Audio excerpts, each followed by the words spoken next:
Reunion. Hello, y'all. I was selling crack on a private jet up in the hell and back. But no confusion, this a reunion. Hello, y'all. Welcome back. Get murder here. He counting money. He said, "Can man, the hell with rap. I'm only here to shit on niggas and piss on bitches. Welcome, ass. I bought jewelry and bikes, nigga. Black Benzes and white Vigors. Now I'm out here and I'm looking for more chandeliers and light fixtures. Nah. I don't like niggas, what's wrong with me? I'm a hype nigga, but this 44 turn to Michael Jordan, I look and say take flight. Welcome back to It Is What It Is. This episode is sponsored by Underdog. The app is an easy way to make some cash just by making picks on your favorite players. Underdog is available in more than 30 states, including California, Texas, and Missouri, just to name a few. The Knicks are up 3-1 in the series, and Underdog hooked it up by giving new customers who use our codes a Jalen Brunson free pick. So sign up before tip-off tonight and get that plus an additional customer free pick. So make sure y'all go get that. Make sure to support the show by hitting the link in the bio and downloading the Underdog app. Use code MACECAM or STAT to get up to $1,000 in bonus funds with your first deposit. I'm Treasure Wilson, aka Stat Baby, along with your hosts, Mase and Cam. Cam, what's up, man? This nigga here, man. Hey. The boys are back. Where do you go get this paraphernalia from every team in the country? Basketball, the boys are back in town. Yeah, you know it's not over. I'm enjoying it. You think the Knicks gonna win tonight? You gotta be happy while you can. I mean, they don't have a Tatum. We'll talk about it, but, you know, I'm just keeping my end of the bargain. Pause. I told them if the Knicks win the third game that I'll, you know, go get some Knick paraphernalia. You're a man of your word, basically. Yeah, I'm keeping my word. Right. You know what I'm saying? So for the next 3 tapings, I gotta have something Knick up so they know I kept my word. All right. I dig it. You know? Good, like to see it. Yeah, we're doing good. I'm proud of you, Cam. For what? What are you proud of me for? what are you proud of me for? I'm just proud of you, man. You're growing up, man. Thank you. I don't know. Yeah. I know this is a setup for something. This is a setup for something, but Nah, I'm not going to even say anything because I like it. I pause, you know. You're growing up. I said I was going to mature, and I'm maturing. So, you know, I'm not pushing back my development. But I would like to talk to Stat about something. We can have a chat. You want to have it on there or not? These are our people. Might as well. Nah, I'll wait. Well, when you're ready, Yeah. I'm here We'll do it another time. to chat. Yeah. Okay. Well, you're in really good mood today. Yeah, man. The Knicks are winning. I'm happy for them, man. It feel like the curse have come off New York. You know, I'm really happy about that. Shout out to Sin City. Shout out to Jalen Brunson. You know, who knows? It could be the new title town. No further comment. look, I'm gonna be honest with you. Don't jinx it for them niggas. I'm telling you, guys, niggas. I spoke to my man Josh. Shout out to Stephen A. nephew, my man Josh. I spoke to him at 4 in the morning. He had just got home the 2 nights after the Knicks win. The people didn't go home. People didn't go to work. The Knicks, New York is look. Let me tell you something. When the Knicks are winning, New York is a good place. Yeah. That's why it hasn't been a good place for a long time. So niggas ain't going home. Niggas ain't go to work. Niggas ain't go home. I spoke to the nigga because we got some business going on, and he said, "Yeah, I just got in." And it was like 6 o'clock in the afternoon the next day. Yeah, the premature celebration got to stop. Yeah. I don't know if you seen outside the Garden when they won the other night. Yeah. I could imagine pedestrians trying to curse cars out. But you're not going to hit. Look, man, it's a beautiful place. Let's just hope and pray it keeps up. And I think it will, especially when you embrace it. It's been nothing but good things so far. Yeah, but Stat, at least I got a present jersey. You had an old jersey. You can't do that, Stat. But they still won. Yeah. They call me the hood luck charm. I'll take it. The hood Good luck luck charm is crazy. What hood? I don't know. Yeah. I'm from the gated community streets, but I'm willing to accept Let me it. tell you something. The Boston is favorite tonight. By 4. But should we move the jersey? I'm just saying. I'm just telling you. We should. I don't know. We should move the jersey, they haven't been. Don't get it fucked up. Boston has been favorites most of the series, so that doesn't really mean nothing. But I'm just saying that we'll get to it in a minute. But no Tatum for them to still be favorites. And shout out to Thibodeau, man. Shout out to Thibodeau. What are we talking about, Stat? Yeah, we're going to start with the Thunder. We'll get back to the Knicks, Celtics, what they kind of have to figure out. But yeah, the Thunder beat the Nuggets 112 to 105. So OKC leads the series 3-2. So Mase, how do you feel about the way this series is going? Yeah, I mean, when you think of the Thunder versus the Nuggets, I'm really kind of upset because this is a team that I was expecting. I wanted to introduce them to Titletown. I looked over their application. They had one championship. It doesn't look like they're going to get the second one. I wanted to see Russell Westbrook win. I wanted to see him go further than this and actually be able to play and get that final ring, but it just doesn't seem like it's going to happen. It seemed like, it just seemed like OKC got other plans, man. They're not, it seemed like SGA is just really different, pause. I thought he was good. I always hear Killer talk about him. I watched this game, just several games, but I would always turn it off because OKC is not like my type of team. But as I start watching the game, I'm like, yo, he's really dominating this league, and it's a great thing to watch. Even to watch him do that coming from Canada is a brilliant thing. So I'm really excited just to see them get to the next round. Because it seemed like Ant-Man will be there waiting, and we'll find out who's really going to be the face of the NBA. Because these two players are definitely young guards that could do a lot of things, and it can't be two. I remember they used to always play this song, somebody got to win and somebody got to lose, and that's what we're going to watch. Yeah, listen, man. I watched this whole game. Joker, I'm sorry, man. I'm sorry, Joker. That's all I can say is that I'm sorry. Because this nigga does everything, bro. Yeah. I don't know if I sat there and watched the game and I say, yo, what does this nigga not do? He really should be the MVP the last, I don't know how many years, bro. As much as I think SGA deserves it this year, if Joker got it, I wouldn't even be mad a little bit. The year Joel Embiid got it, only reason to me he got it is because Joker missed like the last 8 to 12 games with an injury. This kid does everything. This game, what am I going to say about this game? I'll just keep thinking. Joker hit some spectacular spin around 3-point shit. Yeah.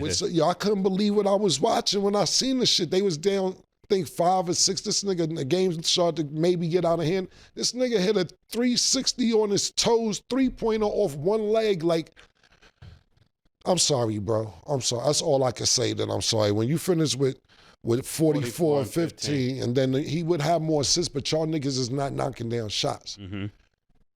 All I can do is say sorry, and all I can do is applaud OKC, and especially Shea, because, this is a real, how we sit there and say the stars aren't showing up and the superstars aren't doing what they're supposed to be doing? Yeah. This is a series where the superstars are dueling against each other. Not saying that everybody else is not participating, but you're watching SGA go get 30, 32, 33, 31. I'm just saying throughout the series. Yeah. He's doing what he has to do. The Joker has to do more than what he has to do. The end of the first half, Denver's up 10 or 11. They're going to the second half. Then what happens? They don't fucking sustain the lead and then end up being up by 2 at halftime. You come out the end of the third quarter, they're up 11, and then they go on another run. 5 minutes left. something like that, 5-6 minutes left. Denver's up again, 11 points. And then they let OKC go on another 8-0 run. Like, yo, where is the defense? And the threes got, son gotta stop them. Son gotta stop. Y'all niggas is not, everybody is not Steph Curry. Everybody's not Dale Ellis. Y'all don't even know Dale Ellis. Everybody's not Reggie Miller. Everybody is not Ray Allen. Like, yo, y'all, and I'm blaming the coaches. And especially, I know we're not talking about Joe Mazzulla can't coach until further notice. He just inherited a good team. Brad Stevens, Ime, and you took some niggas and you trash, nigga. Until I see some, we'll get to that. Let's stick to this before I even get to that. But this game was a duel and it was about runs. Denver going to run, OKC going to run, and OKC went on their runs at the right time. Which Jamal Murray had a real decent game. You know, we've seen Jamal Murray get 50 in playoffs games, but he had a decent game. But when I watched this whole game, and I'm not trying to, and I'll get the OKC in a minute, I'm just on Denver right now, is niggas let this man Joker do everything. It's to the point where Joker takes the ball out after the team scores. The point guard gets it, whoever it may be, and they give it back to Joker to bring the ball up and run the play. Since when the center, and I'm not saying we're not in the new NBA, the center takes the ball out after May basket, get it back, and sends everybody up the floor. Murder, when they do that, like, you get what I'm saying? Imagine, just put this into context. Joel Embiid or Shaq. Shaq, there you go. Yo, Kobe get the ball, give it back to Shaq, and Shaq bring the ball up and tell niggas, and wave everybody off and start running the offense. Joker got to do everything, man. I feel really bad for the Joker. I don't think this series is off by a little bit. This series has been spectacular. It's been really a slugfest. But get Michael Porter Jr. the fuck out of here. Pack that nigga up, my nigga. I was definitely about to say that. I almost may want Kyle Kuzma at this point. Yeah. At this point. Pack that nigga up, my nigga. You shooting air balls with 3 minutes left. You're not touching the rim. 2 air balls. One didn't even touch. Yo, my nigga, pack that light-skinned nigga up. Send that nigga back where he's at and get him. You know where they need to go? For real. 3-man tournament. I don't know who the third nigga gonna be. Maybe they could get my nigga Gilly. Michael Porter Jr., Gilly, and Ben Simmons. Call Ice Cube. That's where y'all niggas belong, my nigga. Y'all niggas is 6'10", light-skinned, waste of time and talent, my nigga. Move out niggas way off the roster spot, my nigga. 6'10", light-skinned niggas ain't doing nothing, my nigga. What you want them to do? Rebound and give it to Gilly? Yeah, Gilly could shoot. Yeah. Gilly could shoot. She shoot better than both them niggas. Yeah. I tell you that much. Michael Porter Jr. and I put 100,000 on Gilly shooting better than Michael Porter Jr. and especially Ben Simmons. I bet the house on he's better than Ben Simmons. I bet the house on that. But at the end of the day, y'all niggas is wasting niggas' time, especially Michael Porter Jr. I know we just threw Ben Simmons in there because they both 6'10", they both light-skinned, and they both ain't shit. You know, I really wish the nigga would just pack it up because you in niggas' way. And then from game to game, it's hard to tell who you're going to be because Michael put out a good game in the series, one good game. But then you sit there and you say, okay, who are we putting in the fourth quarter? Is it going to be Russell Westbrook or Michael Porter Jr.? And then you sit there and it's like, damn, Russ is not making shots. They shot the same thing last night. They both shot 1 for 7. So it's pick your poison on either one of them who you want to leave in. For the fourth. Yeah, Russ had more than him, though. Yeah, it's foul shots, but if we talking about from the field, they both shot 1 for 7 from the field. But the point being is pick your poison. Leave one day, because Westbrook had good games this series as well. Yeah. But it's no consistency outside the Joker, not even Jamal Murray being consistent. It's terrible. Now back to OKC, great win, way to stay in there, way not to give up when you're down double digits. Everybody contributed around the superstar, Shai Gilgeous-Alexander. You got Chet contributing. Look, if I'm not mistaken, everybody in the starting lineup, exactly what I was suspecting. All the starters are in double digits. It's a balanced attack, 14, 18, 15, 12 points. Everybody outside of SGA. SGA finished with 31. Then the bench, Alex Caruso, he's very underrated. He's a champion. People forget that he won a championship in the bubble with the Lakers. Yeah. He knows what it takes to win a championship. That's who Denver needs next year. Yeah, that's a good point. And I don't think OKC gonna get rid of him. Don't make no sense, especially if they win this series. But then again, who knows what the fuck is going on in the NBA like right now with all this shit happening. But way to win OKC, stay gutsy, stay in there. And like I said on the previous show, OKC's the #1 defense this year, so they're going to pick up defense tenacity and so on and so forth. Everybody was talking about how the Joker haven't shot well, under 40%, it's just 39%, but they be like, it's under 40, you know how they try to make a stat up. But that's still decent for some people, but for him, he has a high standard, it wasn't good. So he turned it up on the #1 defense. You only get 44-15 on the #1 defense. And not only that, he would have double digits assists if niggas knocked their shots down. But we're not going to down. What I'm not going to do is just keep down in Denver, but I'm going to give praise to OKC for staying in there and not giving up when the game was tight. Yeah, you can't have 19 points in the playoffs and it's definitely in the fourth quarter and win. You're just not gonna win. You gotta put up more than at least 25 points each quarter, especially when you're in the West Coast. The West Coast is a run and gun system and teams that could put up a lot of points. So when you look at the stats, like they go 28, they got 28. Then they get to one quarter where they have 34, I think. 30 or 34, yeah, 30. And then you get to the fourth quarter and have 19. Come on, you can't do that. Not and win a championship. So you look at a team like OKC, that proves that they got that defense, that when it was time to do it, they locked down. They made sure they challenged every shot. They hit the rebounds. And that's another thing people don't focus on. The team that normally rebounds the best is going to win the series. And I want to start keeping a record of that. So I know you said you don't want to keep downing Denver, but you pose a really good question about pick your poison. So I'm curious as to which one you guys would rather have based on how they've been playing. So when we look at Michael Porter Jr. versus the Thunder, he had 2 points, 4 rebounds, then 8 points, 5 rebounds, 21 points, 8 rebounds, 3 points, 9 rebounds, 2 points, 4 rebounds. And then Westbrook had 18 points, 2 rebounds, 19 points, 1 rebound, 8 points, 1 rebound, 6 points, 3 rebounds, 4 points, 4 rebounds.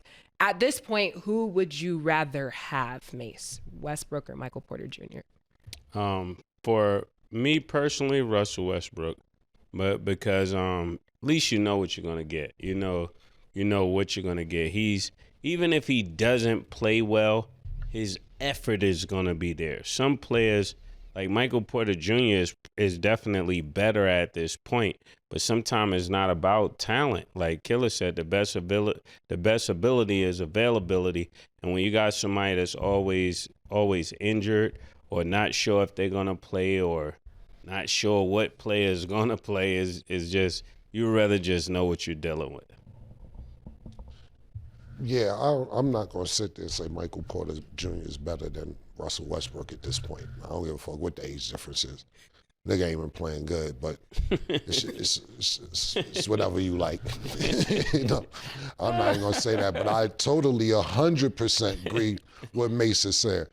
You know, regardless of anything, Russell Westbrook's engine is not going to turn off. Whether he's playing good, whether he's playing bad, whether he's making shots, whether he's missing shots, the effort is going to be 1,000%. It was one time this nigga flew across damn near the foul line to get a rebound.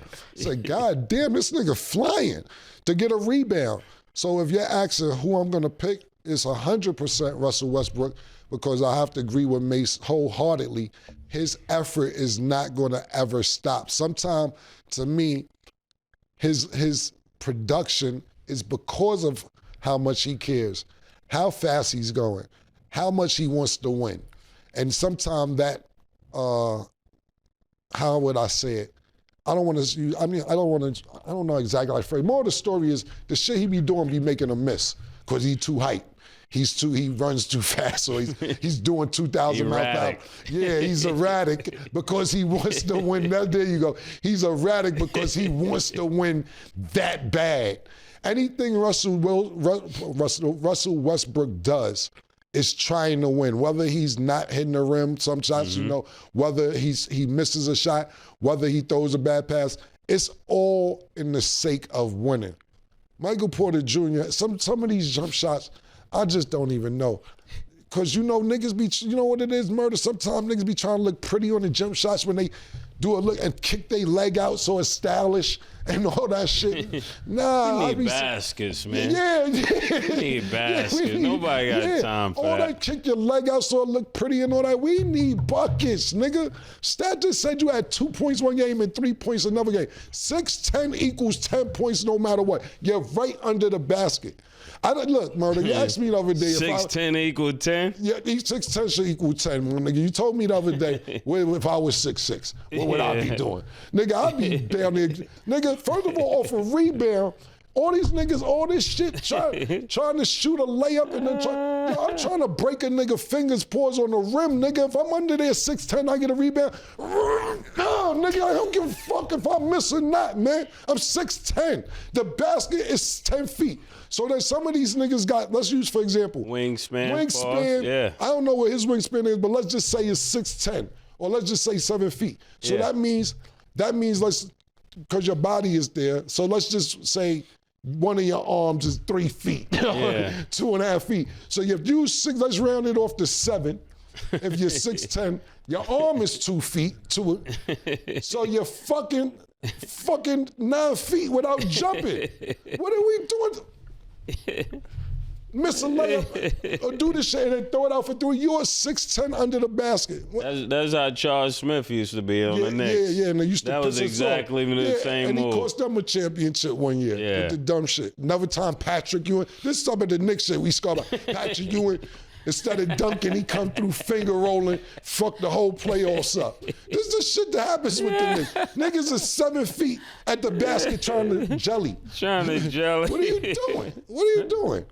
I can't. I'd rather have Russell Westbrook, 100%. Yeah. Okay, well said, guys. So an important game for the Pacers, and they got it done. They eliminated the Cavs and advanced to the Eastern Conference Finals after beating the Cavs 114-105. So Mase, thoughts on the game, and then how shocked are you that the Pacers won 4 out of the 5 games for this series? Oh man, I'm not really that surprised. I was telling you guys from the first game that I saw Indiana play, I said this looks like a championship team. I'm not calling them a championship team, but we say this game after game, day after day. Each time we get together, we start talking about the NBA. The name that keeps coming up is the Indiana Pacers. Why? They're the team that looks the most complete. They're the team that looks like they're firing on all cylinders. The front court is playing well. The back court is playing well.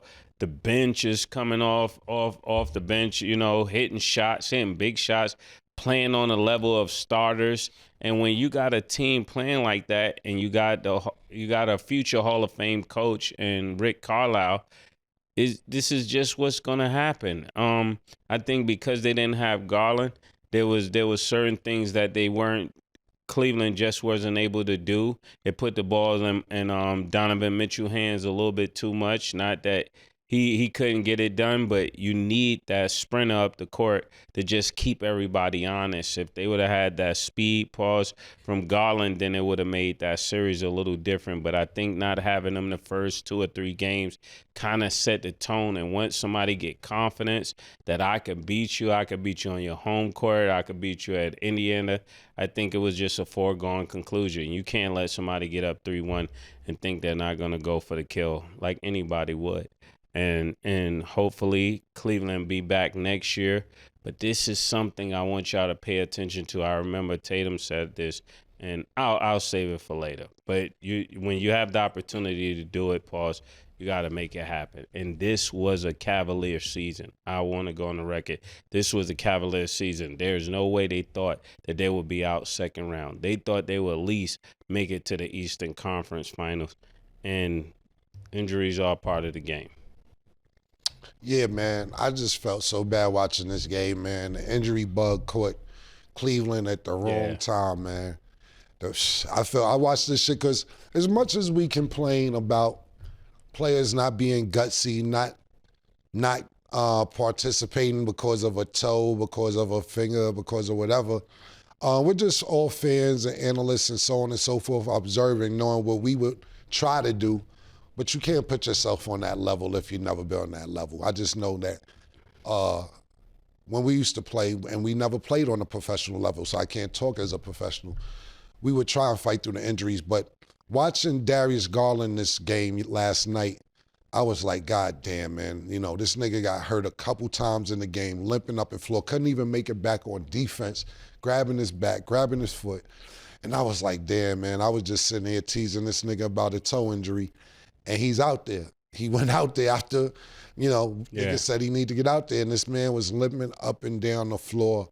And I was like, fuck, B, this nigga need to come out the game. He would come out the game, then actually come back in the game. And I was like, this nigga's tough, bro. So, Darius, if you seen what I said, I just want to apologize to you and not take your injuries for granted, because you definitely was a warrior last night trying to fight through those injuries as well. Secondly, to Donovan Mitchell, another person. We seen him on a bad wheel the game before last, and he came out last night and was limping. It was to the point where, listen, Cleveland was up at some time in the late third quarter, early fourth quarter, I don't remember off the top of my head, and they were up by about 6 points. And Donovan Mitchell was limping up and down the floor to where he had to get out the game, go back to the locker room. And I was like, damn, his night is done. As soon as he got out the game, Indiana went on a run. It turned a 6-point deficit into a 5-6 point lead. Then out the locker room, here comes Donovan Mitchell. I don't know what the fuck they be shooting them niggas up with back there. Whatever that horse steroids, whatever the fuck they shooting in him, he came back, jumping back out after he just was out. But it didn't last long. We seen whatever medicine they gave him or whatever, it didn't last that long. But he did wheel them back from a deficit in the fourth quarter, 5-6 minutes later, to tie the game up. And I was like, yo, this nigga's amazing. He ended up finishing with 35 points, but he was on a bad wheel. Garland was on a bad wheel. Mobley, he looked pretty good. But Donovan Mitchell and Darius Garland, that's what you say when niggas be like, till the wheels fall off. They literally played until the wheels fell off, man. And Donovan Mitchell especially, to come back out the locker room and still get about 8, 10, 12 points after you was injured, you know, hit phenomenal threes. He missed 3, he got fouled on a 3-point play. I knew when he missed all 3 of them free throws, he was hurt, and I knew it was pretty much done for Cleveland. But I do want to give it up to Cleveland. They tried, they just caught the injury bug at the worst time of the season, which is the second round of the playoffs. Back to the Pacers. The Pacers look phenomenal. Tyrese Halliburton wants his name. I ain't gonna say back because he ain't been like that, but he like, niggas gonna stop playing with my name. Yeah. He had 5 threes in the first half. He looked phenomenal. He looked like he wanted the problem. Not just on offense, he was making key plays on defense as well. But Indiana looks like Mase just said, the most balanced team. You have to think about this also. They have not only player championship experience, you have coaching championship experience with Siakam as a player and Rick Carlisle as a coach. We always sit here talking about Ime Udoka wanting revenge because of what they did to him in Boston. But we don't think about Rick Carlisle because he's in Indiana. We don't think about that that's the person who got the Dallas Mavericks their one and only championship. We don't talk about it because he's a professional, and the way Mark Cuban and the Dallas Mavericks handled it was very professional, saying when he left Dallas, it was mutual agreement for him to split. Niggas know him and Luka wasn't getting along. Niggas is like, and he one of them niggas like, yo, listen, man, I got us the chip. Do you want us to get another one, or you want to listen to what this nigga talking about? This fat, out of shape, drunk nigga. I know he nice and all that, but listen, I gets it done. And they said, well, we're gonna have to go with the fat, out of shape nigga who's making first team All NBA every year. So they split mutual, but we all know what that was about. Rick Carlisle's an outstanding coach, and if, as much as like I said, we talk about people like Ime, if you think Rick Carlisle don't want revenge, and not just revenge on Dallas, revenge on saying, nigga, I'm one of them coaches. We have to think about this, that Indiana, this is their second trip back-to-back to the Eastern Conference Finals. Yeah. You know that Boston was an outstanding team last year, and it was their time. Indiana may feel that same way right now. Okay, We know what we went through last season. We know our season wasn't the best season, but it wasn't the worst season. We're right back where we was at this time last year. We knew the mistakes we made, and we're going to see what happens. And I think Rick Carlisle, like I said, not against the Mavericks, but I think he's out to also prove I'm one of them niggas, man. And ain't a lot of coaches that won 2 championships, let alone 2 championships with 2 different franchises. Yeah, and this their first full season with Siakam, so they probably think they're ready for the Knicks and the changes that the Knicks have made if they win. Well, what I'll say about that is this, and the Knicks have to be, like I said, we're not going to skip over the game tonight, but you have to think about this. Last year on the Knicks, the Knicks played Indiana. It wasn't the Eastern Conference Finals. It was the semi-conference finals going to the Eastern Conference Finals. The Knicks took the Pacers 7 games where everybody hurt. Mitchell Robinson was hurt. OG was hurt. Jalen Brunson got hurt in that series. So if you took Indiana to 7 games where everybody, at least 4 of your 5 players in your starting lineup hurt, and you win 7, and if they win this series against Boston, you have to feel good. You have to say, yo, we're healthy this year. Nobody's 100% healthy, but they're looking really, really good. Nobody's really in that much pain. They got their full starting 5 available. No hobbles, knock on wood, don't want to jinx the Knicks or nothing. Yeah. But if you take them 7 games with 4 out of your 5 starters hurt, and you win and you lose in 7 and everybody's healthy, Knicks might be like, we got these niggas. We got these niggas. Would you put Coach Cam on it? On what? Would you put Coach Cam on the Knicks? I'm not putting Coach Cam on this series that they in there. You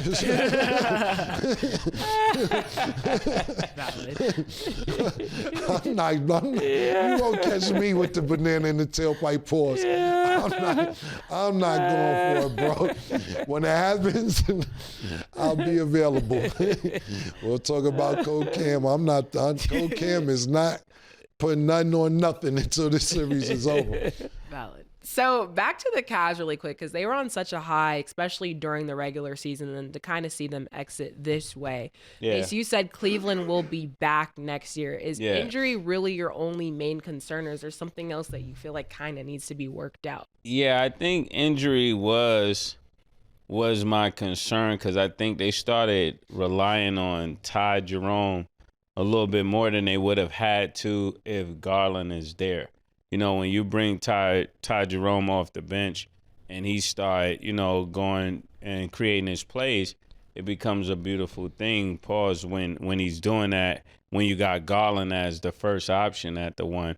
But then when you shift all the weight on to a player, it's the same way with Golden State or Buddy Hield. It's great as a third option, but when you start trying to make it the first option, you just can't. It's just haven't been proven that weight can be carried at this point.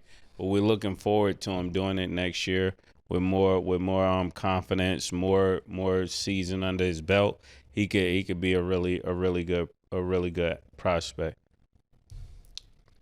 And the exact questions to that. Yeah, is injury really your only main concern for the Cavs looking into next season? And shooting too many threes. Yeah, I mean, the Cavs, let's be realistic. I like Darius Garland a lot. I think he's tough and everything. And I like Eric Mobley, but we need a real second go-to. And I'm not saying Garland isn't a great point guard, but outside of Donovan Mitchell, if Donovan Mitchell's off the floor, who can you rely on to be like, get me a bucket? And Darius Garland's a small point guard. He's fast, he's witty. I would love him on my team, but that's not a go-to to get me a bucket when I'm off the floor. Who is the person that you go to say, I need a bucket when Donovan Mitchell is not on the floor? And I think that's more of the Cavs' problem than anything else, my personal opinion. You have to think about this. Let's look at their regular season. You got Coach of the Year, Atkinson. Even though I wouldn't have voted for him, to me, I would have picked Bickerstaff from Detroit, because you have a team, you sit there and you acquire Atkinson as the coach. What did he do? And I said this before the playoffs started. You inherited a team that went to the semi-conference finals last year. And what did you do against this year? Do again this year? The same thing that they did last year. You didn't do anything. So you already inherited a team that went to the semi-conference finals last year, and he's coach of the year. Bickerstaff inherited They dropped the garbage truck off in front of his building, man. They said, yo, see if you could sort this mess out. And that nigga went in the garbage and found a bunch of diamonds in the rough. And that's no disrespect. I'm just saying that that's what it appeared to be. As much as we talked about Detroit last year, it was nothing positive whatsoever. Everything was downhill. Mm-hmm. Everything was saying, when is Cade Cunningham going to show up? Everything is saying, why are they giving away chicken nuggets and fries to come to the game? Why are they giving away movie tickets? If you come to the game, you get to go to the movies for free. Everything we were talking about with Detroit was downhill. For them to get a 6 seed, not even playing the plan, I don't know who the fuck voted Agason to be the coach of the year. But they obviously bumped their motherfucking head. He inherited a team that was already in the playoffs. But back to the Cavaliers, let's think about this regular season. You got the coach of the year. You go on a 15-game winning streak to start the season. You got the defensive player of the year with Eric Mobley. You have a bunch of individual stats, 3 all-star starters on the Cavaliers. And this is the part of the year that we all talk about. It looks great, but what are you going to do in the playoffs? The regular season is something to see your seeding and home court advantage throughout the playoffs. And you had home court advantage, but they had the injury bug. But to me, it isn't just about the injury bug. It's about who's going to be that person when Donovan Mitchell is off the floor, and I don't know if they have that person. You got a great defender in Mobley, which I don't think he would have won if Wemby was still playing. Darius Garland, great point guard, well-deserved to be an all-star this year, but I need a bucket. When I need a bucket going to be that person on the Cavaliers, and to me, that's what they're missing. Yeah, this game, they needed a third person because Mobley had, I think, about 23, 24. And 11. Well, the thing about it, Murder, it isn't about not saying that Mobley can't score. I'm not accusing him of that. Can he say, get out the way? I need a bucket. He's a center. Yeah. That's what I'm talking about. Like, right. And like you said, he had an outstanding game. And for his position, he's great. Like I said, I think he wasn't the starter, but he's an all-star this year. Well-deserved. And well-deserved with Wemby being out. Defensive player of the year. What I'm saying is, what are you going to do when nobody's on the floor? I need a bucket. Move. Yeah. It's like what we talked about with Jimmy Butler. This is what they bought Jimmy Butler and to do at Golden State. And when he's not doing it, it's like, why did we bring you here? We didn't. Okay, we brought you here to compliment stuff. We understand that. But we also brought you here to get a bucket when he's not playing. Ain't your nickname Jimmy Buckets, nigga? And get the fucking bucket. Playoff Jimmy. Yeah, playoff Jimmy, PB&J, Jimmy Buckets, all these nicknames, and you finish with 14 points when Steph isn't playing. We brought you here because we need a basket when Steph is not on the floor. We all know that Eric Mobley or Jimmy Butler or Draymond Green or all these other role players, and I don't want to diminish Draymond because he's more than a role player, but I'm just saying in general, we know we could get buckets when the main person's on the floor because they're going to attract the attention. We know that Donovan Mitchell may get double teamed. We know that Steph may get double teamed. So y'all guys' buckets should come easy if you're getting double teamed. Ant-Man gets triple teamed. So when you're getting double and triple teamed, it's easier for you to get a basket. I need somebody on my team when I'm the star player to get me baskets when I'm on the bench. So as much as I love Mobley and I think he's great, Donovan Mitchell was on the floor. You should be getting some rebounds. He's going to get double team. You should be getting some open pass looks. When everybody's on the floor and it's 5-on-5 and I need a basket, if I'm the Cleveland Cavaliers and Donovan Mitchell's not on the floor, who am I turning to? And that's the real question for Cam.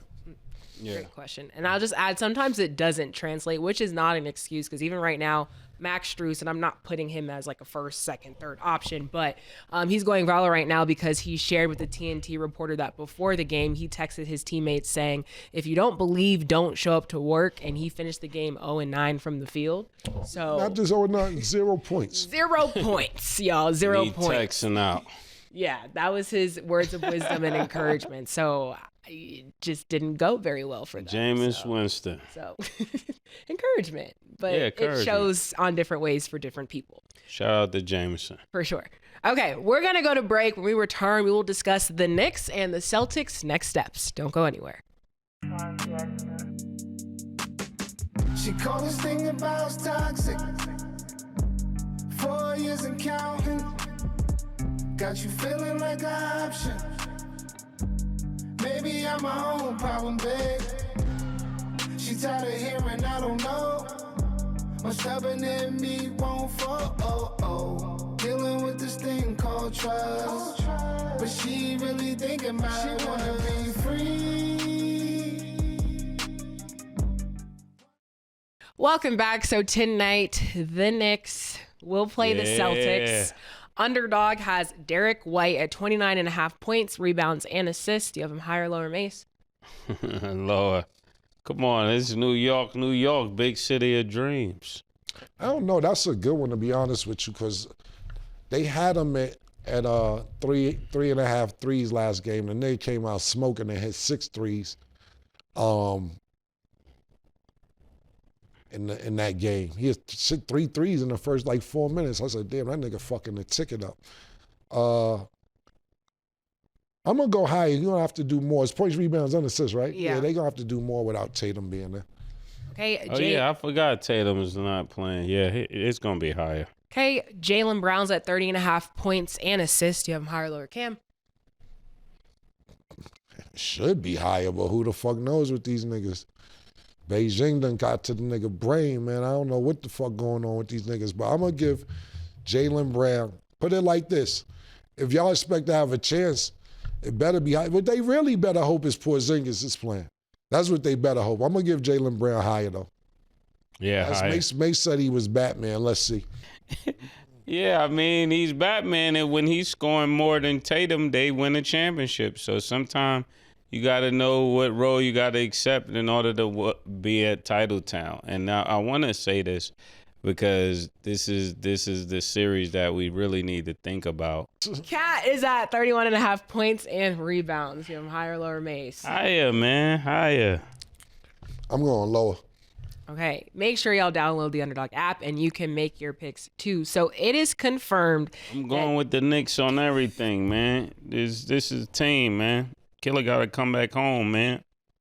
Nigga said you ain't been home, Killer. You got to come back home, man. Papa was a Rolling Stone, man. Where I lay that hat, man. My house is earth, nigga. I like that. So many thoughts. Okay, well, now we're going to talk about, I guess, your least favorite team now. Now I can talk. Now I can talk is okay. Yeah. All right. Well, this. What's the question, Stack? There was no question. Yeah, I was going to let him talk. Oh, my bad. I ain't forgot. He got a statement. My bad. Go ahead, murder.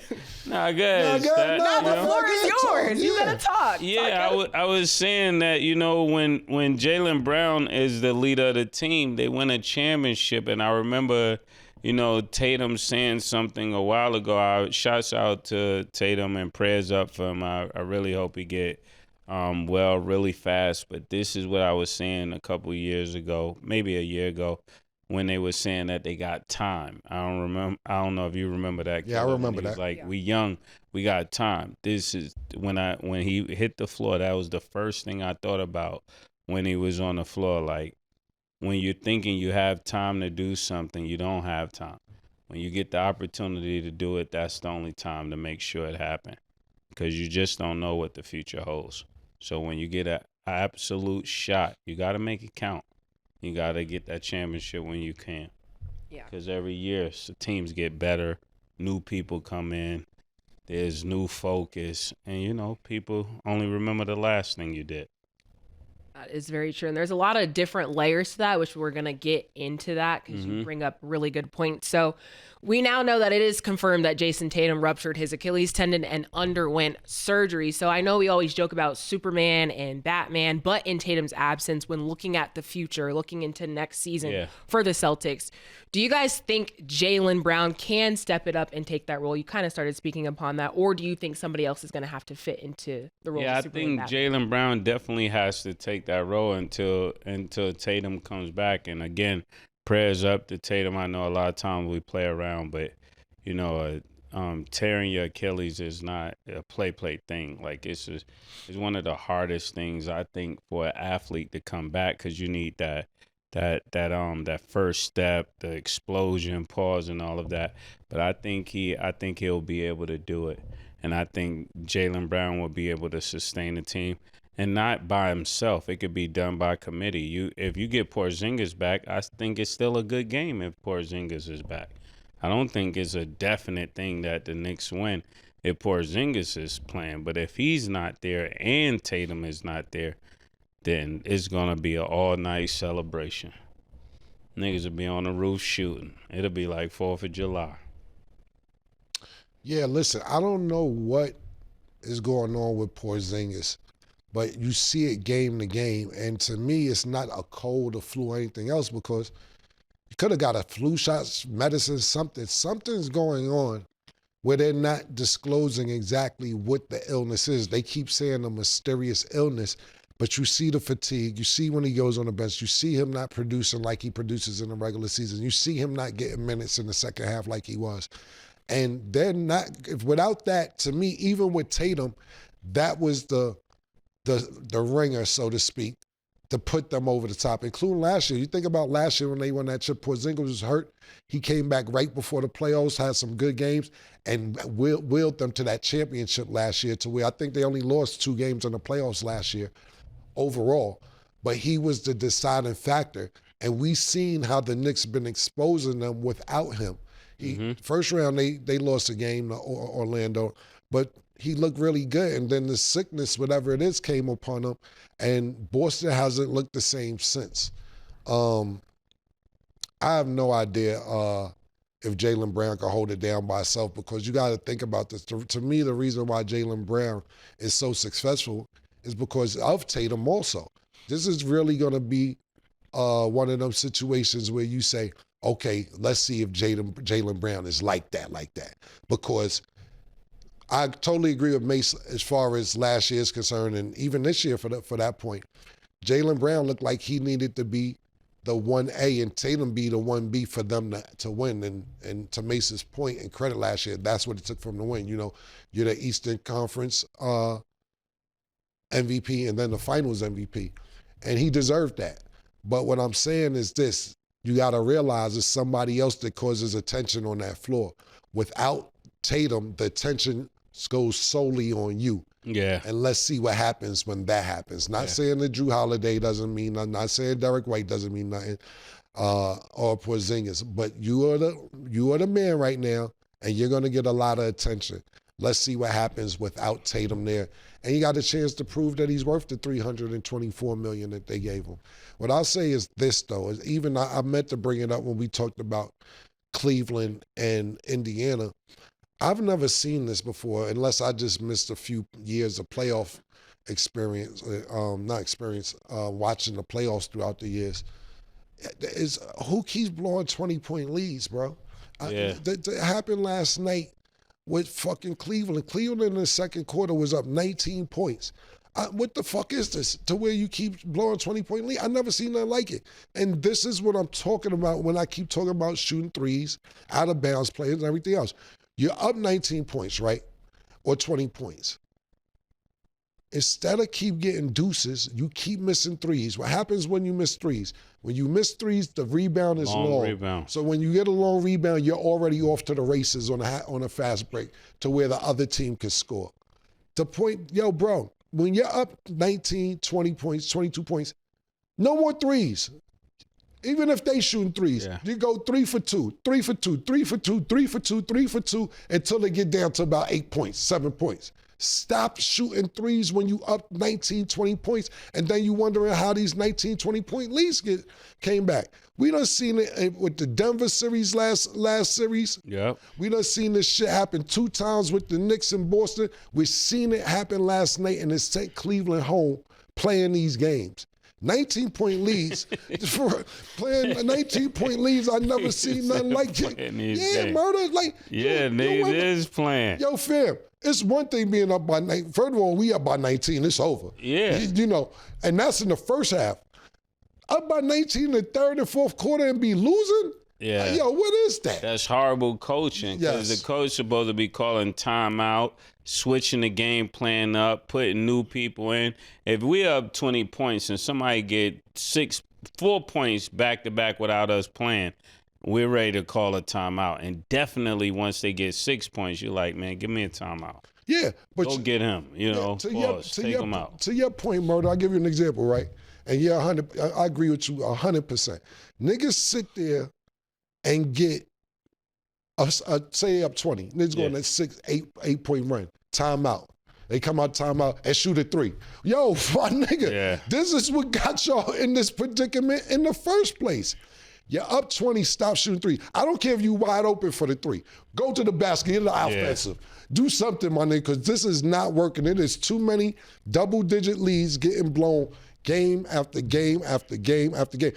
We don't even got to go 20. Let's go 11 points. Let's go with Denver last night. Yep, 11 at the end of the first half. You let these things go on an 8-9 overrun in the second half. You're up 11 points in the fourth quarter. Yeah. How are you not sustaining this lead?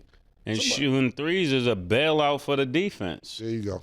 Nobody has to play defense. It's like you playing a little kid. You like, I'm going to take all jump shots. That's how niggas is playing in the NBA, and it's crazy.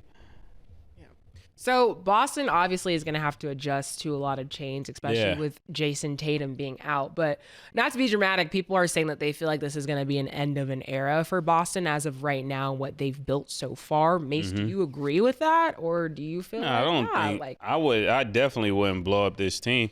You just had Tatum to get hurt. He was on the verge of having a 50-point night. And he's just a freak accident. You know, it's not like nobody bumped into him. Or, you know, like I remember when Russell Westbrook got clipped or Ja Morant and got injured. This wasn't one of those things. It was just a freak accident, you know, and it just happened the way it happened.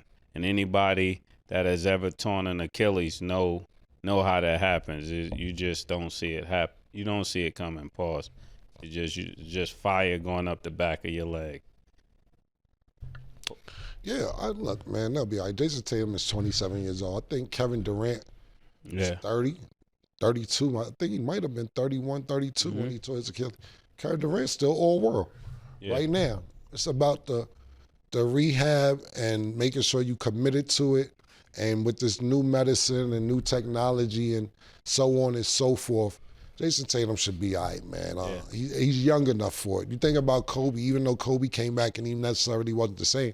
Kobe tore his Achilles at 34 years old. Came back when he was 35. Still came back. I'm not saying he was the Kobe, but before. But we seen niggas come back and be dominant. The best example to me is Kevin Durant. You know, people seen that shit and was like, he's not going to be the same. He's not going to be this person. But what Kevin Durant did do, more than the other players, because I did some due diligence on people who tore their Achilles. A lot of people come back in 9 months, a year after this. Kevin Durant took 2 years to come back. He didn't care about the whole next season or anything else like that. He took the whole 2 years to come back, and maybe that's why he healed and still playing, opposed to Kobe, who said, "Nah, I'm Kobe Bryant.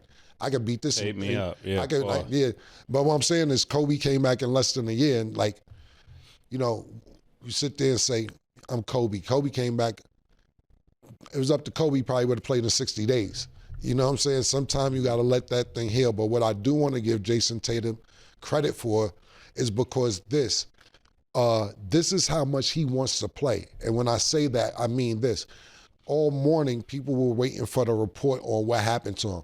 Yo, we're waiting to see what happened. What happened to him? Lower leg injury. What is the exact injury? Oh, we're waiting on the test for the results from the MRI. Nigga, you know the results is right there.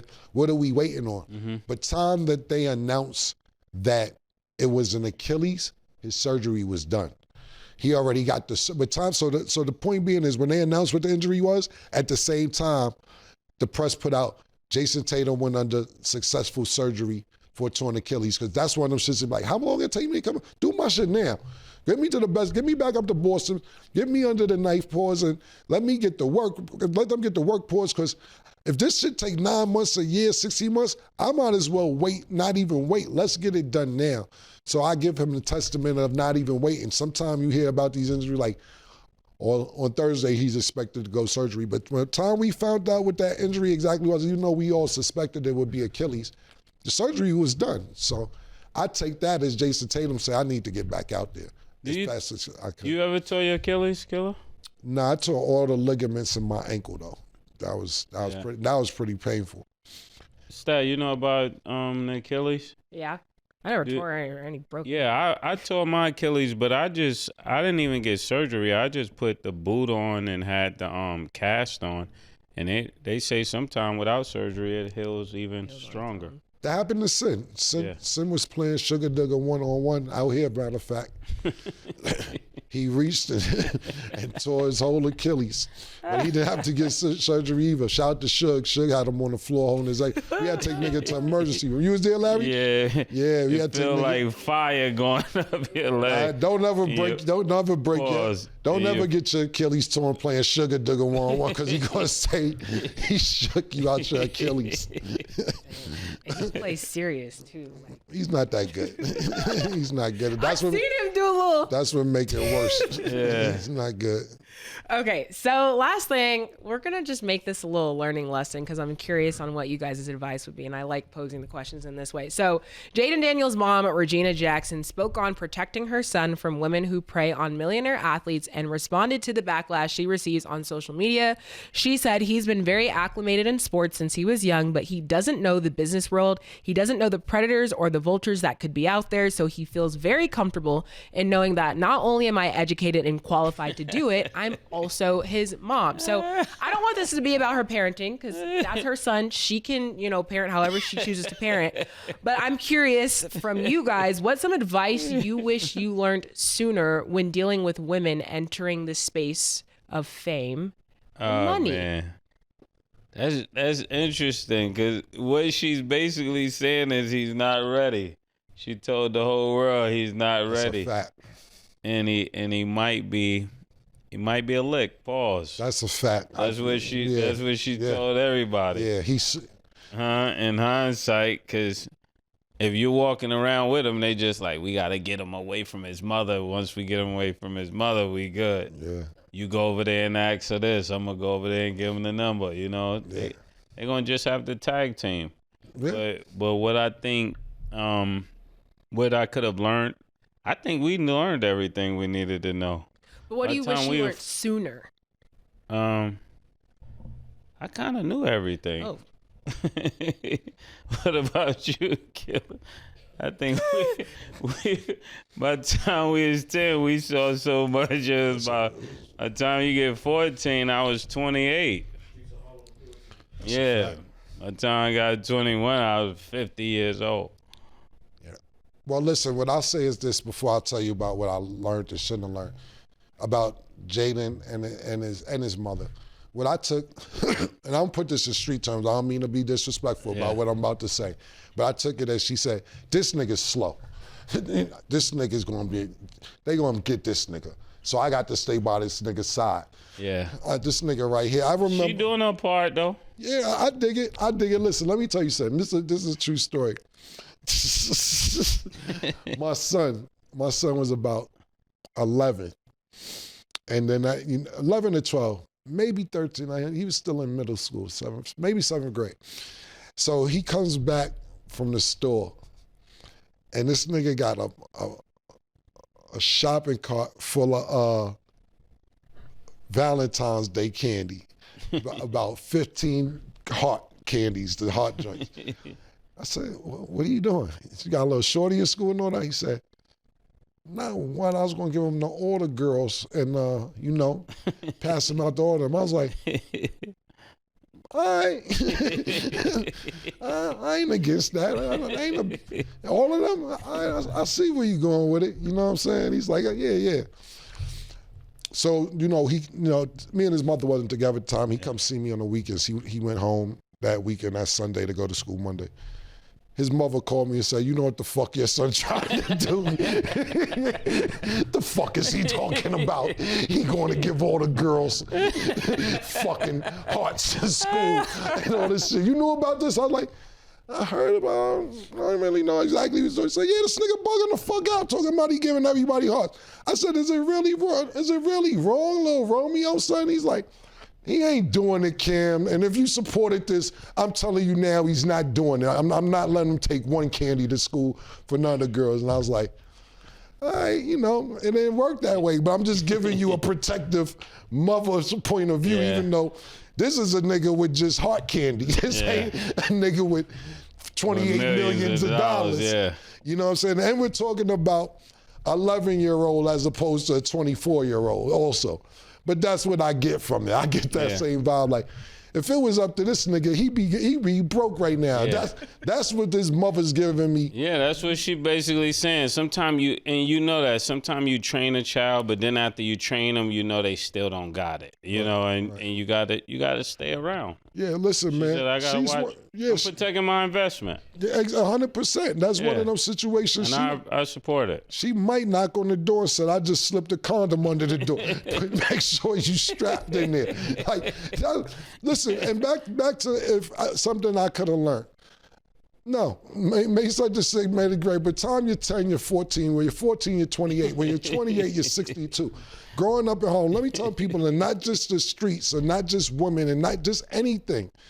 Sometimes the best teacher is experience. It isn't about going to class. It isn't about what somebody could tell you. Niggas could talk to you till their face is blue and your ears fall off, and then you still don't listen. The best thing is experience. I knock on wood all the time and very, very thankful. You got to think about this, right? And knocking on wood and thanking God as well, 100%. Mase, multi-selling rapper, not just that, very successful businessman. Me, multi-selling, when I say multi-million sales in music, both of us, actor, philanthropist, businessman. I got one kid, he got two. You know how many kids? We could have been out here, could have been crazy. By the same woman. Shit could have been wild out here now. I thank God all the time. Shit could have went left a few times now. Don't pop up tomorrow, ladies, neither. Yeah, that's the truth. Yeah, but shit could have went. Because we knew what to look out for. That's the reason. We knew about all of that. You know how many times, and not going with again. You know how many times girls say, yo, Kim, I think I'm pregnant. I said, I don't know about who. I had a vasectomy. They were like, oh, no, I wasn't pregnant. Never had a vasectomy.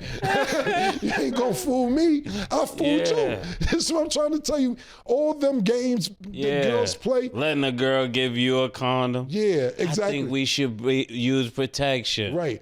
Meet me at the hotel. They booked the room already. Nah, I'm changing the room. Nah, I'm not going in that room that you booked. Won't get me on tape. Have some niggas run up in here while I'm here. No, absolutely not. So thank God, 100%.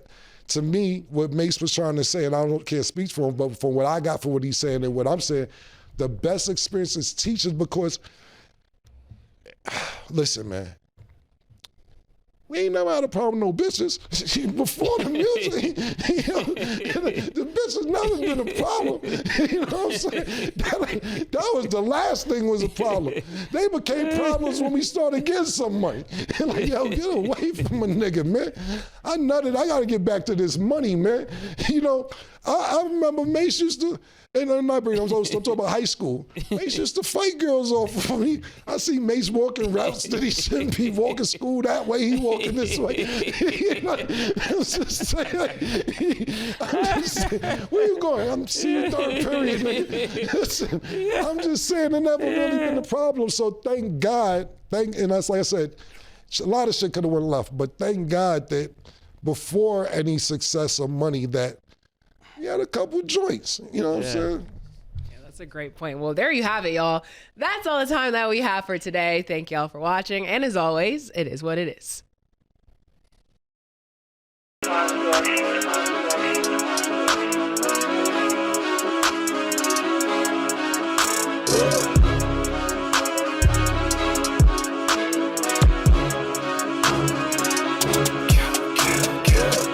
What you want, nigga? Everything, nigga, super size.